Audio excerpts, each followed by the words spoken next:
नमस्कार जय जगन्नाथ दर्शक बंधु एसपी एस्ट्रोलॉजी ओडिशा चैनल प्रसारित मासिक राशिफल कार्यक्रम को आपण मानक स्वागत। दर्शक बंधु आज आम आलोचना करिबा जुलाई मास 2024 मसीह केमिति रहिबो राशिचक्र चतुर्थ राशि कर्कट राशि भाग्य भविष्य विषय विस्तृत भाव आलोचना करिबा। किंतु ता पूर्व जदि आपण माने आम चैनल को प्रथम थर करि आसी थांते तेबे वीडियोटी को लाइक करंतु शेयर करंतु एवं चैनल को सब्सक्राइब करी पाखरे थिबा बेल आइकन को प्रेस करंतु जहा द्वारा कि आम चैनल अपलोड होतबा समस्त वीडियो आपण सर्वप्रथम देखिबार सुयोग पाई परिबे। चलन दर्शक बंधु आरंभ करिबा आजिर आलोचना चक्र जुलाई मासरे कर्कट राशिर शुभाशुभ राशिफल विषय। कर्कट राशि जार अधिपति ग्रह होउछन्ति चंद्र। कर्कट राशि शुभ बार रविवार सोमवार घातवार बुधवार। शुभ संख्या 2 7 9। शुभ रंग धला नाली। दर्शक बंधु ए कर्कट राशि जुलाई मासरे केमिति रहिबो गोचरीय ग्रह स्थिति से विषय नजर पकई नवा। मेष राशि मंगल, वृष राशि बृहस्पति, मिथुन राशि शुक्र बुध, कन्या राशि केतु, कुंभ राशि शनि एवं मीन राशि राहु अधिष्ठान करुछन्ति। एही गोचरीय स्थिति को नजर रखी आमे जुलाई मासर मासिक राशिफल 2024 अनुଯାयी एही मास कर्कट राशि लोकों पई मध्यम फलदायक हेबार संभावना रहिछि। स्वास्थ्य प्रति ध्यान देवा को पड़िबो कारण मास सारा शनि महाराज अष्टम घरे एवं मासर प्रथमार्धरे सूर्य एवं शुक्र परि ग्रह माने मध्य द्वादश घरे बसिबे। एही कारणरू स्वास्थ्य संबंधी समस्यार सम्मुखीन हेबाकू पड़ी पारे। आपणकर प्राधान्य कैरियर क्षेत्र में रहिबो। आपणकर काम सर्वोत्तम हेबो। आपण पदोन्नति पाई परिबे। आपणकर कार्य विषय आलोचना हेबो एवं आपण किछि बड़ परिवर्तन मध्य पाई पारंती। व्यवसाय करुथुवा लोक माने सतर्कतार सहित धीरे धीरे आगो को बढ़िबा उपरे ध्यान देवा उचित। शीघ्र निष्पत्ति नेबा समस्या को बढ़ाई पारे।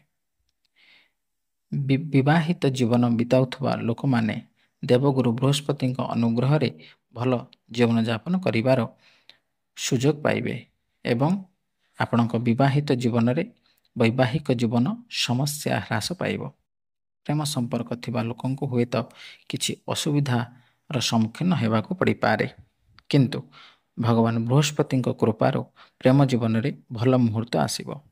आपण निजर प्रिय को विवाह पई प्रस्ताव देई परिबे एवं आपणकर प्रेम विवाह मध्य होई पारे। निजर पसंदर विषय गुड़िक अध्ययन करने को आपण एक सुयोग पाइबे एवं आपणकर कार्य दक्षता मध्य उन्नत हेबो। जदि आपण विदेश जावाक चाहूछंती तेबे आपणकर इच्छा एही मासर प्रथमार्धरे पूर्ण होई पारे। दर्शक बंधु जो दुईटी ग्रह को नहीं आमे विचार करती शुभाशुभ राशिफल से दुईटी ग्रह होउछन मुख्यतः भाव होउछंती बृहस्पति एवं शनि। कर्कट राशि व्यक्ति विशेष मानक पई बृहस्पति एकादश स्थान रे एवं शनि अष्टम स्थान रे। प्रथम जदि आमे बृहस्पति कथा आलोचना करिबा तेबे बृहस्पति हेउछंती विद्या बुद्धिर कारक, ज्ञानर कारक, यश कीर्तिर कारक एवं आध्यात्मिकतावादीर कारक। तेणु बृहस्पति आपणकर एकादश स्थान रछन्ति माने गोचर रे बृहस्पति द्वितीय, पंचम, सप्तम, नवम और एकादश यही सब स्थान रे रहिले अत्यंत शुभ फल प्रदान करती। तेणु आपणकर एकादश स्थान रे बृहस्पति अछन्ति माने अत्यंत शुभ फल प्रदायक हेबे। एही समय मध्य आपण शारीरिक सुस्थता, मानसिक शांति एवं आपण जदि व्यवसाय करुछन्ति तेबे से क्षेत्र में आपण आकस्मिक लाभ प्राप्त करिवे। धन धान्यर आगमन हब। तेणु ए समस्त क्षेत्र में आपण शुभ फल प्राप्त करिवे। जदि आपण कौन शेयर मार्केट अर्थ विनियोग करुछन्ति ताले सेतरे मध्य आपण आकस्मिक भाव में लाभ प्राप्त करिवे एवं आध्यात्मिक भावना बढ़िबो। विद्यार्थी माने पाठ पढ़ा क्षेत्र में अत्यंत शुभ फल प्राप्त करिवे।